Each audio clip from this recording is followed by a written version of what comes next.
जी बिस्मिल्लाहिर्रहमानिर्रहीम अस्सलामु अलैकुम वरहमतुल्लाहि वबरकातुहू। मेरा नाम है डॉक्टर मोहम्मद मुज़म्मिल हसन। एक नए सेशन के साथ आपकी खिदमत में हाज़िर हैं।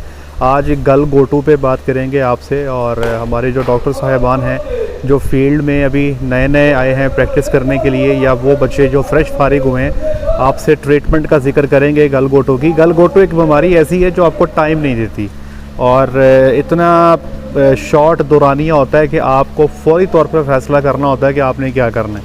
मैंने इसकी बेसिकली 2 दफ़ा ये प्रॉब्लम मैंने फ़ॉर्म पे देखी है। एक दफ़ा 2018 के अंदर, उस वक्त HS की वैक्सीन जो थी गलघोटू की, वो फार्म पे किसी वजह से नहीं हो सकी, भूल गए करनी। तो उस वक्त फार्म पे काफ़ी सारे केसेस जो थे गलघोटू के आए, और बहुत अच्छे तरीके से मैं जानता हूँ ये बीमारी क्या है और इसका इलाज कैसे करना है, और ये आपको कितना टाइम देती है। अमूमी तौर पे ये बड़ी एक्यूट है। एक्यूट से मुराद मैं आसान अल्फाज में समझाता हूँ कि जानवर जब आपको पता लगेगा कि इस प्रॉब्लम में आ गया, तो अगले 4 से 5 घंटे ही आपको देता है। उसके बाद जानवर जो है अल्लाह को प्यारा हो जाता है। तो इसमें पहले बता दूँ कि ये बीमारी जो है, ये आज का जो मौसम है, जुलाई, अगस्त और सितंबर मैं पूरा शामिल करूँगा इसमें। बारिशों का मौसम है। जैसे ही आपकी ये ह्यूमिडिटी बढ़ जाती है, नमी बढ़ जाती है हवा में, बारिशों का मौसम आता है, तो समझे कि ये प्रॉब्लम जो है आपका शिद्दत अख्तियार कर जाता है। अमूमी तौर पे वैक्सीनेशन जो है वो तकरीबन 100% ही तकरीबन रिकवरी देती हैं।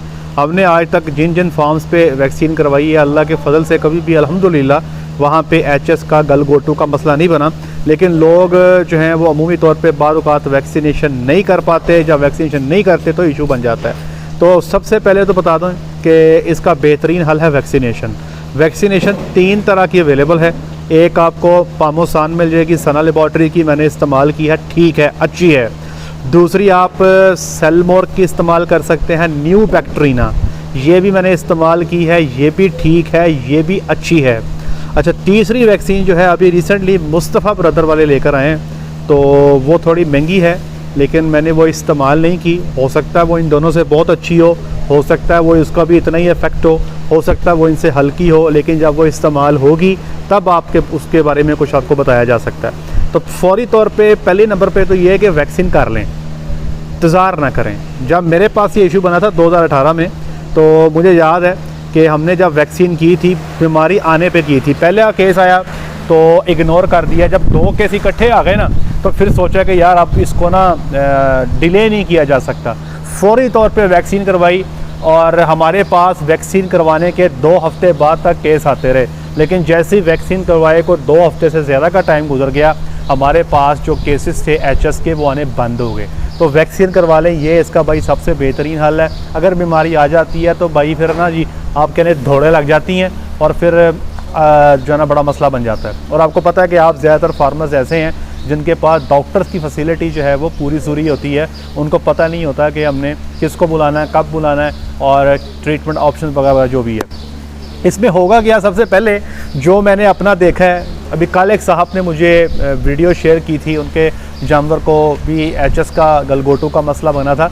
तो मैंने उनसे ये कहा था कि 4 से 5 घंटे हैं आपके पास, अगर आप इसका टेम्परेचर उतार सकते हैं तो इंशाल्लाह अच्छे चांस होंगे रिकवरी के। अगर टेम्परेचर नहीं उतरता तो जानवर के बचने के चांस थोड़े हैं। तो मैंने उनको बताया था, तो वो जानवर जो है अल्लाह को प्यारा हो गया, एक्सपायर हो गया। बिल्कुल बेहतरीन जानवर था, सेहतमंद जानवर था। ये बीमारी आपके बच्चों को जो 4 से 6 माह के हैं, और उन एनिमल्स को जो यंग हैं, यंग एडल्ट्स या ओल्डर काफ्स, इनमें बीमारी ज़्यादा आती है। भैंसों में भी आती है, गायों में भी आती है। गायों में मसला मैंने ज़्यादा देखा है जी, भैंसों की निस्बत शदीद होता है। सबसे पहले क्या होगा, जानवर का टेम्परेचर जो है 160 तक चले जाएगा, 106, 160 टेम्परेचर होगा, जानवर ने ढाल होगा। पहले तो आपको लगेगा शायद हीट स्ट्रोक हो गया, शुरू में आपको ये फीलिंग आएगी। आप उसको नहला रहे होंगे, आप कोशिश कर रहे होंगे मैं पंखे के नीचे रख दूं, शावर दे दूं।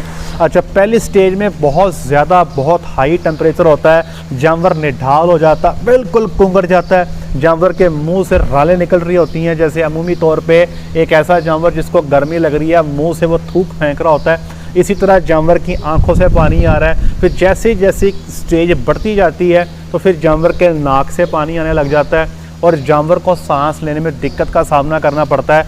वो इस तरह सांस ले रहा होगा, आपको लगेगा शायद किसी बंदे ने इसको कोई चीज़ पिलाई है और वो इसके फेफड़ों में चली गई है।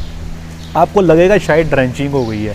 बार औक़ात जानवर को सांस लेने में इतना मुश्किल का सामना करना पड़ता है कि वो कराहता है, ऊंची ऊंची आवाज़ें निकालता है, इस किस्म की आवाज़ें निकालेगा, जैसे बहुत ही मुश्किल से उसको सांस लेने की वो कोशिश कर रहा है, लेकिन बेचारे को सांस आ नहीं रहा।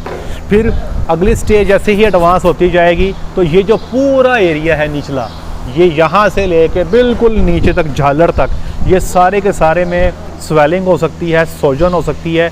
आपको देखने में लगेगा शायद कि यहाँ पर हवा भर गई है। फिर जानवर की जो कोली है, जिसको हम ब्रिस्केट कहते हैं, वो भी सूजन का शिकार हो सकती है। जानवर की टांगें भी सूज सकती हैं। और जानवर को एचएस के केस में याद रखिएगा, गलघोटू के केस में जानवर को पेट में दर्द भी हो सकती है और जानवर को डायरिया का मसला या पेचिश या मोक का मसला भी बन सकता है। ये अक्यूट केस ज़्यादा मिलेंगे। अक्यूट से मुराद कि यकदम केस आया और यकदम अल्लाह को प्यारा हो गया।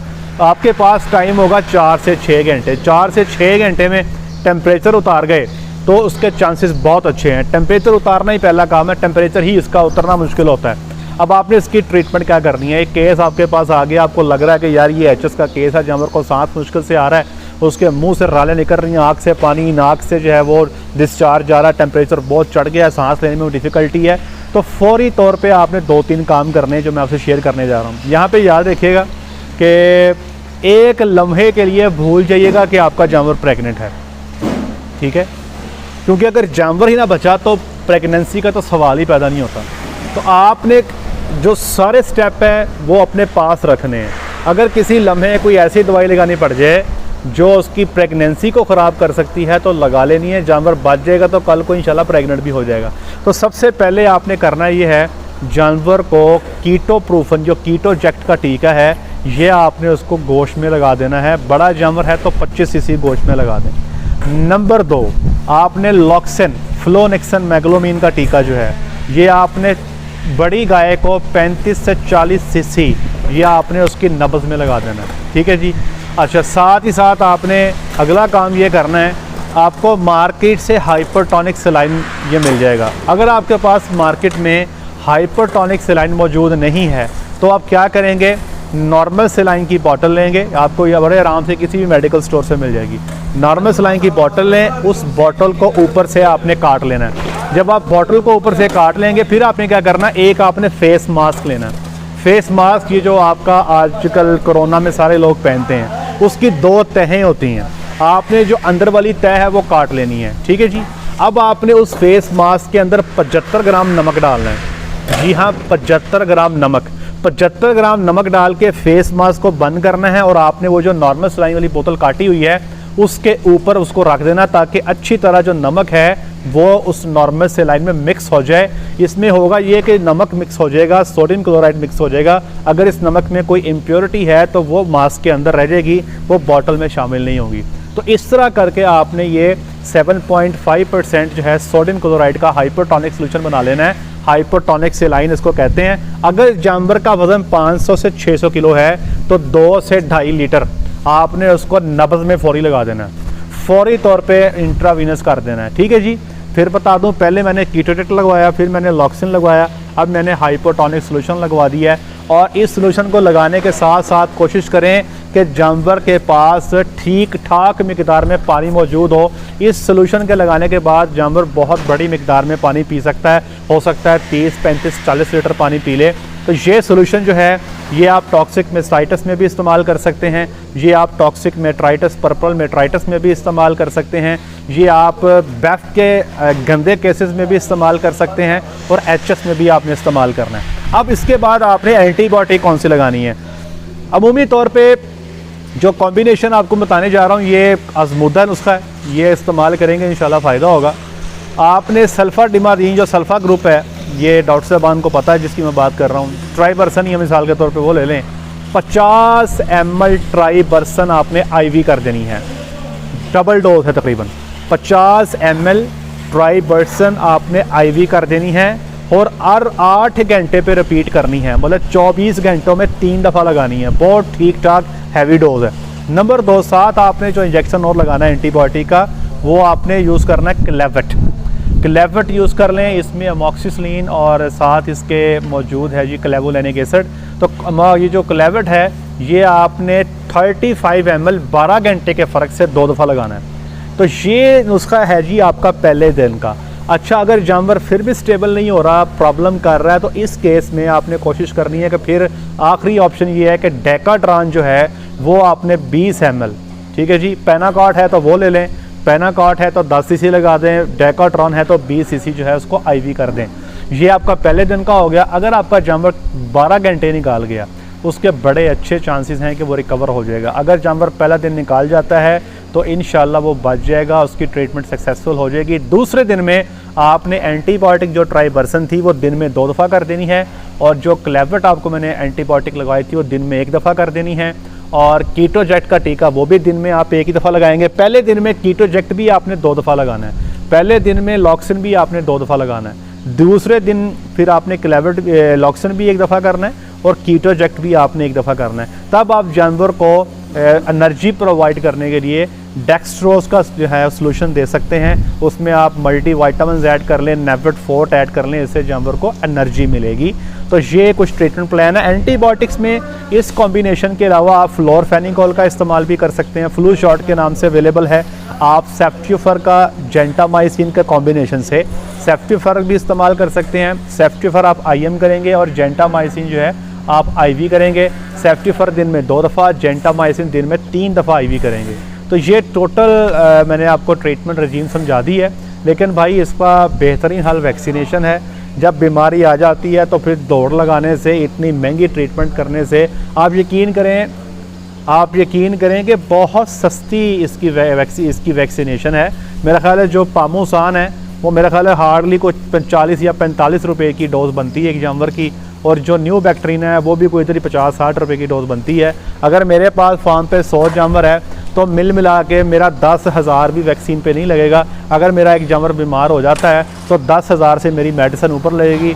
जानवर के मरने के चांसेस भी हैं और जानवर का दूध भी ख़त्म हो जाएगा, प्रेगनेंसी के अबॉर्ट होने के चांसेस भी हैं। इसलिए वैक्सीन करवाएं। ये ट्रीटमेंट बहुत एमरजेंसी सिचुएशन में है। अल्लाह करे अल्लाह के साथ हमें इस बीमारी से बचाए।